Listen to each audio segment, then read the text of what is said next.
Ազգային ժողովում խմբակցությունների հետ հանդիպմանը ելույթ է ունեցել Եվրոպական խորհրդի նախագահ Հերման Վան Ռոմպույը։ Նա ասել է, որ շատ ճիշտ պահի է գտնվում Երևանում, քանի որ խորհրդարանը բարեփոխումներ իրականացնելու նոր մանդատ է ստացել։ Հանդիպումից հետո ազգային ժողովի պատգամավոր Վարդան Օսկանյանը դժգոհել է պատգամավորներին հարցեր տալու հնարավորությունից զրկելու համար։ Հայաստանի իշխանությունները պետք է հասկանան, որ նույնիսկ պատգամավորների կողմից տրվող իշխանությունների համար ոչ հաճելի հարցերը շատ ավելի դրական ազդեցություն կարող են ունենալ Հայաստան-Եվրամիություն ինտեգրացիոն գործընթացների վրա, քան հարկադիր լռությունը, գրել է նա իր Facebook-ի էջում։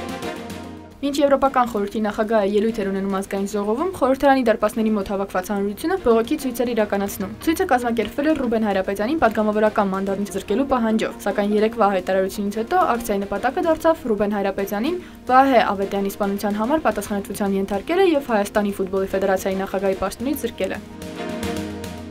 Գյումրեցիները բաց նամակով դիմել են նախագահ Սերժ Սարգսյանին։ Նրանք խնդրում են միջամտել Գյումրիում տեղի ունեցող իրադարձություններին, նշելով, որ քաղաքապետ Վարդան Ղուկասյանի իշխանության օրոք քաղաքում ձևավորվել է վախի, ատելության եւ թշնամության մթնոլորտ։ Սոցիալական փաթեթի չարաշահումներն անթույլատրելի են, հայտարարել է վարչապետ Տիգրան Սարգսյանը, անդրադառնալով այն խնդրին, որ որոշ բուժհաստատություններում պետական ծառայողներից սոցիալական փաթեթից օգտվելու դիմաց որոշակի վարձատրություն են պահանջում։ Վարչապետը ֆինանսների նախարարին հանձնարարել է խնդրի շուրջ ծառայողական քննություն անցկացնել։